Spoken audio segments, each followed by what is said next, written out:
Pasensya ka na ha. Ikaw na naman nagbayad nung taxi natin. Nahiya na ako sa'yo. Bakit naman? Alam ko nang wala kang trabaho kaya ako muna nagbayad. Tsaka huwag ka mag-alala. Nakalista lahat yan, no? Pag kumita ka na, sisingilin kita. Kala mo lagi kang libre, no? Oo ba? Alam mo, kahit araw-araw pa tayo libre, basta libre yung kiss. Oh, ano ka? Sinuswerte? Biro lang. I'm sure, pag nakita mo si Charming, matutuwa yun. Oo naman, no? Alam mo ba, na ako yung hero nun sa bahay kapag wala si Kuya. Kaya lang, naawa ako kay Charming kapag nalaman niya nangyari sa kuya ko. Naawa ako doon sa bata. Hindi ko naman nasasabihin sa kanya.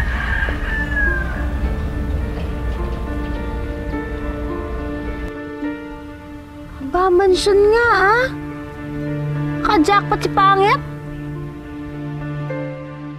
Alam mo, Lola, ang bait-bait ng bago kong kaibigan. Nung nawala ako, siyang tumulong sa akin. She's really nice, Lola. Talaga? That's good. Sana magustuhan mo siya, Lola. Yeah, I know I will.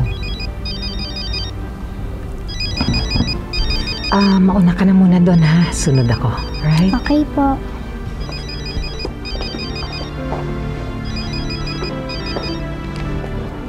Hello? Hello? Pwede ho ba kay Doña Amparo? Si Doña Amparo ho ito? Ako ho si Lizette. Anak ni Loretta. Yes, Lizette. Si Doña Amparo ito. Alam kong tatawag ka para itanong ang anak mo, pero sorry, wala pa rin siya dito.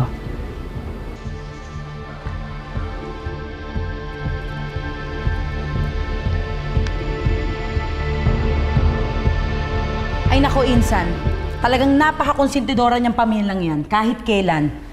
Kaya hindi nagtitinuyan si Bambi, hindi kasi sinasaway. Oh, ewan ko ba? Kahit ano yatang pagalit ang gawin ko doon sa dalawang yun, hindi magtitinu yun eh. Hindi ko alam kung hanggang kailan ako magpapasensya sa kanila. Maat pa. Good luck na lang sa'yo. Pero kanina, napabilib mo ko. Ibang klase yung pagkakasalo mo kay Charming. Akalain mo yung laki ng katawan ng batang yan. Nasalo ng manipis mong katawan. Hindi ko maipaliwanag yung itsura niyo kanina. Pero naisip ko lang, ano? Paano kaya kung talagang nalaglag yung bata at nabagok ang ulo? Diyos ko, kawawa naman siya. Alam mo, Doris, hindi ko nga alam kung paano ko nasalo si Charming eh. Tapos yung yakap-yakap ko siya kanina, parang meron akong kakaibang naramdaman. Yung parang konektado kami sa isa't isa. Hindi ko maipaliwanag. Yan ka na naman sa mga nararamdaman mo. Sobrang dami mo nang nararamdaman, Insan. Sandali. May nag-doorbell. Puntahan ko lang baka si Bernadette na yan. Sandali. Oh. Saan galing si Bernadette? Sinundo si Inoy, yung tsuhin ni Charming. Mukhang iuwi na ata. Dali ah.